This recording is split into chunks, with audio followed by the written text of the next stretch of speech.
এটা একটা পাইপ লাইনের লাইন গেছে নিচে দিয়ে, পুশিং হয়েছে, জ্যাক পুশিং।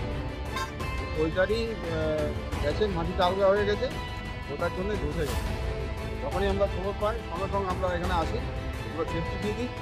আমাদের ঊর্ধ্বতন কর্তৃপক্ষকে জানিয়েছি, সবাই আসছে, এখনই ব্যবস্থা নেওয়া হচ্ছে তাড়াতাড়ির মধ্যে এটা দ্বিতীয় একটা।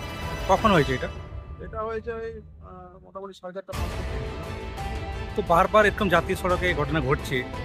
এটা তো পাইপ লাইনের একটা পুশিংয়ের কাজ হয়েছে, নিচে দিয়ে পাইপ লাইনটা গেছে, জ্যাক পুশিং হয়েছে, তার জন্যই এটা হয়েছে। পাইপের লোককেও ডাকা হয়েছে, ওনারাও আসছে, আমরা তো এসছি, আমাদের ঊর্ধ্বতন কর্তৃপক্ষ ওরাও আসছে, খুব তাড়াতাড়ির মধ্যে এটা ঢুকিয়ে দেবো। আমাদের হাতে এতলা যাচ্ছে, এটা এতলা গ্রাম যাচ্ছে, এটা আমাদের সাথী রোড আন্ডারপাস সাথী। আপনার নাম? আমার নাম রঞ্জিত চ্যাটার্জি, ন্যাশনাল হাইওয়ে RPO। এখন খোলা যাওয়ার রাস্তায় ধস নেমেছে, আমরা প্রধান সাহেবকে জানিয়েছি। আমরা গ্রাম পঞ্চায়েতের তরফ থেকে সবাইকে একটাই কথা বলা, যারা দিনের বেলায় পার হচ্ছে ভেবো না যে রাতে ওইরকমই থাকতে পারে যা পরিস্থিতি।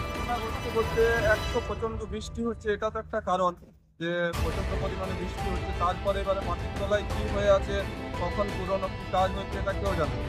তাই জনসাধারণের কাছে অনুরোধ, যখন আপনারা পারাপার হবে সেখানে পারা। আপনার নাম? সাধারণ দরকার।